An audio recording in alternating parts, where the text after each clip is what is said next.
बहुत पुरानी बात है। एक राजा था। उसके शयन कक्ष में एक जूं रहती थी। एक दिन कहीं से एक खटमल राजा के शयन कक्ष में आ गया। खटमल को देखकर जूं को गुस्सा आ गया। जूं ने खटमल से कहा, अरे खटमल, तू यहाँ कहाँ से आ गया?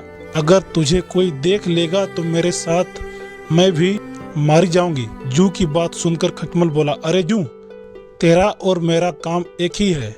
हम दोनों ही इंसानों का खून पीकर अपना जीवन यापन करते हैं।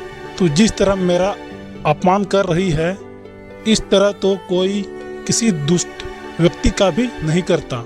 खटमल बोला, मैंने आज तक कई प्रकार के लोगों का खून पिया है, किंतु कभी भी किसी राजा का खून नहीं पिया। अवश्य ही राजा का खून कुछ विशेष होता होगा, जिसका स्वाद अलग ही होता होगा। मैं भी एक बार राजा के खून का स्वाद लेना चाहता हूँ। जूं बोली, सुन खटमल, जब राजा सो जाता है मैं तभी उसका खून पीती हूँ। अगर तूने मुझसे पहले राजा का खून पिया तो राजा जाग जाएगा और हम दोनों ही मारे जाएंगे।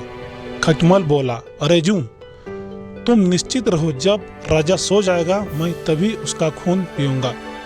जूं को खटमल के बातों पर विश्वास नहीं था, इसलिए जूं ने खटमल से कहा, तुम कसम खाओ कि मेरे रक्तपान करने के बाद ही तुम राजा का खून पियोगे और कल तुम यहाँ से चले जाओगे। जूं के इस प्रकार जिद करने से खटमल ने जूं की सभी बातों में हामी भर दी। रात में राजा अपने शयन कक्ष में आया और दीपक वगैरह बुझाकर सो गया, किंतु उसे नींद नहीं लगी थी। राजा का मीठा खून चूसने के लालच में खटमल व्याकुल हो रहा था और राजा के सोने के पहले ही उसने राजा को काट लिया। खटमल के काटने से राजा झट से उठ गया और मंत्रियों को बुलाकर बोला, देखो, मेरे पलंग में अवश्य कोई जूं या खटमल है जिसने मुझे काटा है। राजा के सैनिकों ने तत्काल चादर उठाकर देखने लगे। खटमल अपने स्वभाव बस पलंग के पायों के जोड़ में जाकर छुप गया, किंतु जूं चादर में ही छिपी रही। ऊपर होने के कारण सैनिकों ने जूं को देख लिया और उसे पकड़कर मसल दिया।